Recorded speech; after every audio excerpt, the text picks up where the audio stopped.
again, everyone, and welcome back to Reddit Aliens. I'm John, and as always, thank you so much for being here. Good topic today. Let's do it. Reddit.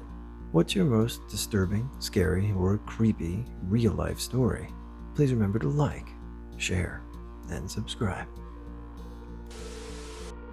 In third grade, I had this strange short teacher named Mrs. Todd. She was always super nice to me in class. She'd always call me on to do fun activities first, compliment me whenever I did something, and was generally just very positive toward me.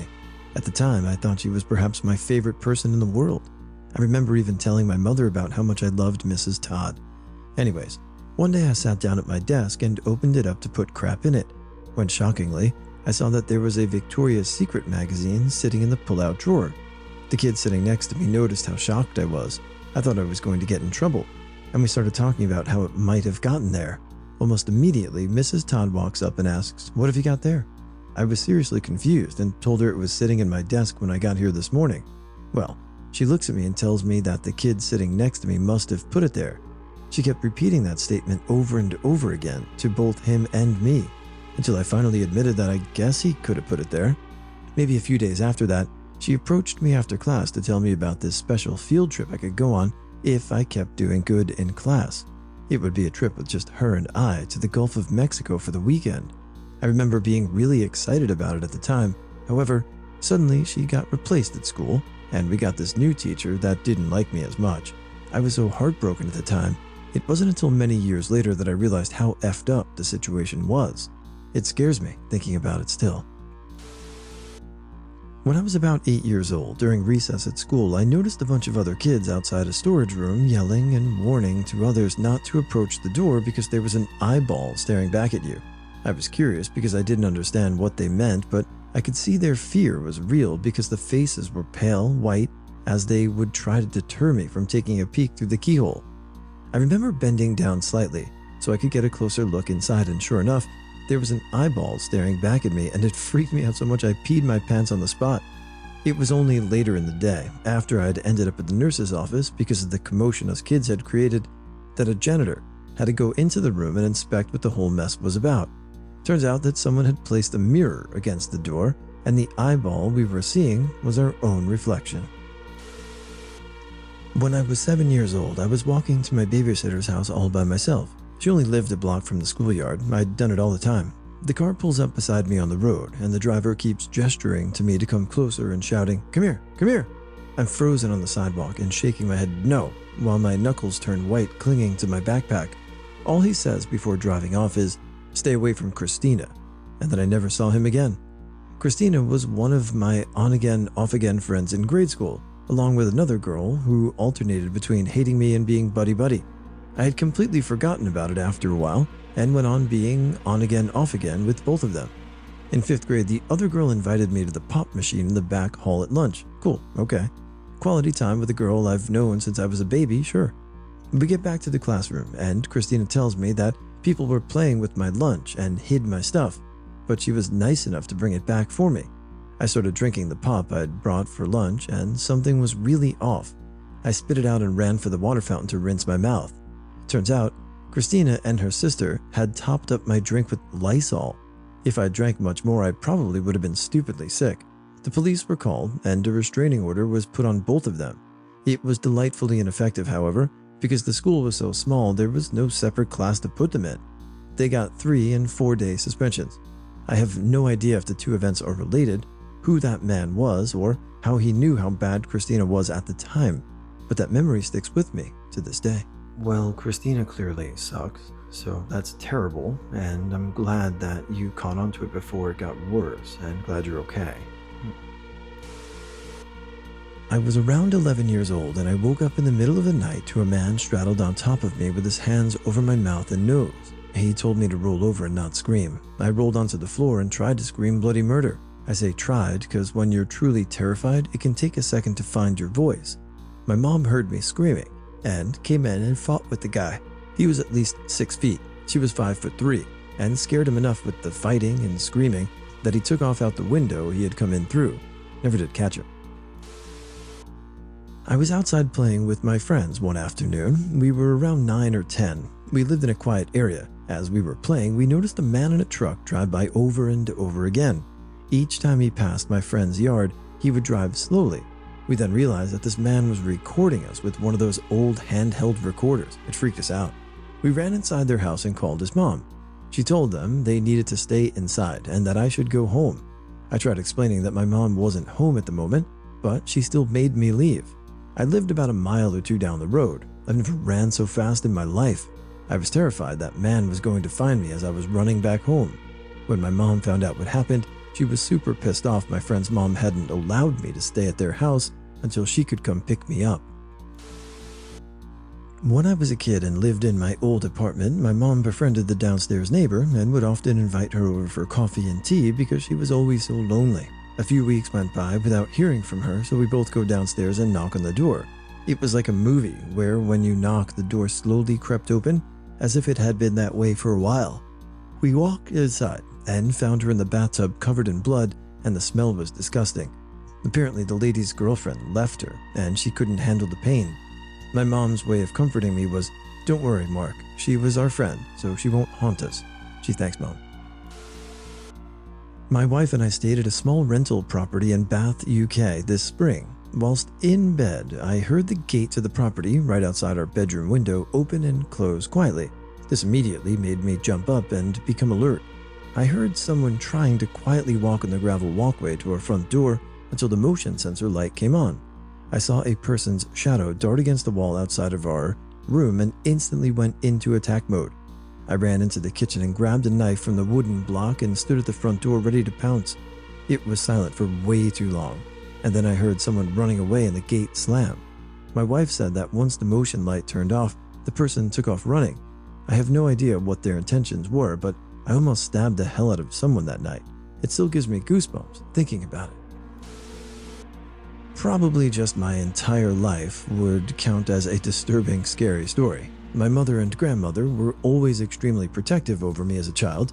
I grew up forbidden to visit friends or family, walk down the street, go outdoors by myself, or even cook or drive. It got worse and worse as I grew older. I was 19 and my mother forbade me from having a job. She told me that I had everything that I needed right there with her. I didn't need money.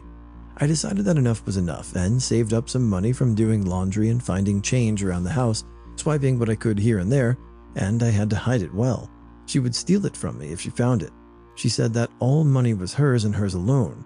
I packed my bags one day and tried to leave. She actually tackled me to the ground and dragged me back inside with my grandmother's help, had my phone reported stolen, and took it from me so that I couldn't make calls, and slept beside my bed to make sure that I didn't sneak away. She took me to a church meeting one day, holiness, and had the demons blessed out of me for 3 hours solid. No one would help me. She had them all convinced that I was nuts and needed help. She even recruited a cousin on my next attempt weeks later, when I actually got a bus ticket to come and trick me into the car. Cousin told me that she was protecting me, helping me, but she wanted to talk to me first. Shut the car door on me after I got in. It had a child safety lock on it. They drove me home and kept me isolated for a solid year before I could get help. Some of my relatives even parked their cars in the driveway for a while to keep me from leaving. Wow. I'm in my room, sitting in front of my computer, working late at night as usual. I have to go pee, so I head out the door. I'm staying with family for a few weeks, so I try to be super quiet to avoid waking anyone up. To get to the bathroom, I have to go around a sort of left-handed U-turn. I've stayed in this house for a month or so every year for as long as I've been alive, and I've done a lot of midnight pees, so I know the way by heart. I go out the door, take a few steps, left turn, few steps, left turn, down the hall and into the bathroom. I turn the light on in the bathroom, do my business, turn the light off, and start making my way back towards my room.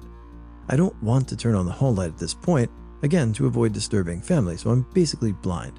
I feel my way down the hallway, right turn, few steps, right turn, and suddenly, holy F, I swear I saw a shadow or something move. I stop dead and listen as hard as I can, still totally blind. Nothing.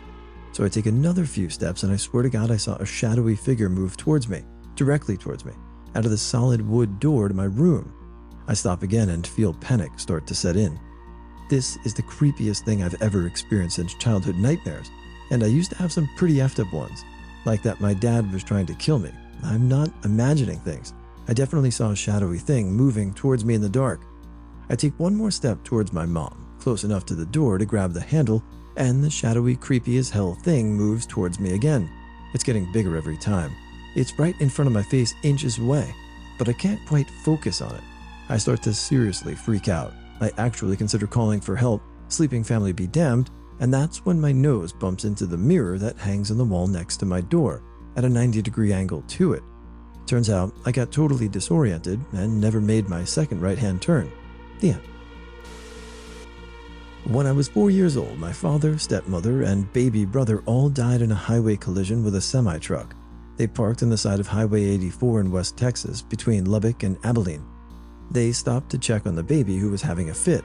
The semi-driver had been over his hours and veered onto the shoulder and hit their car going downhill at about 70 miles per hour while they were stationary.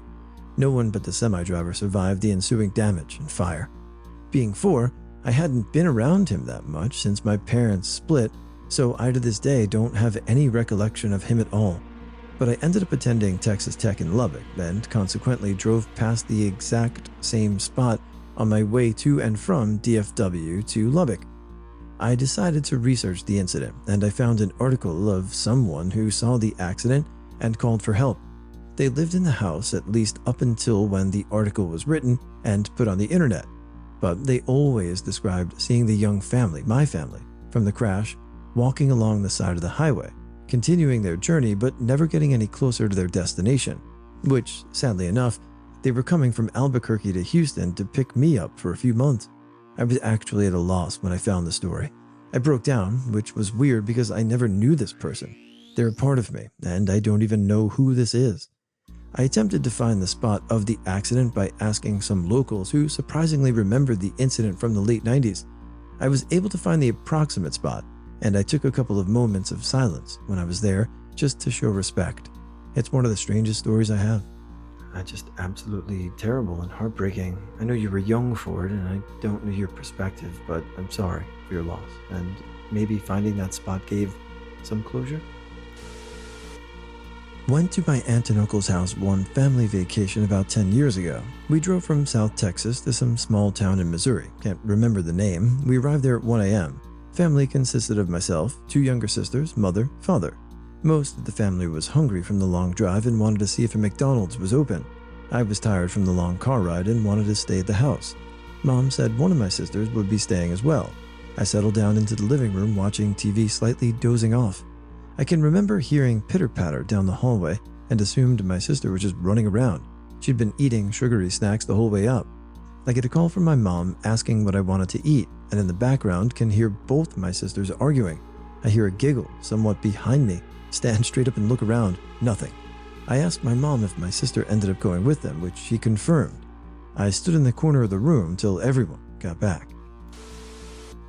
I was in my mid-20s walking home from work across my local park. It was summer, broad daylight.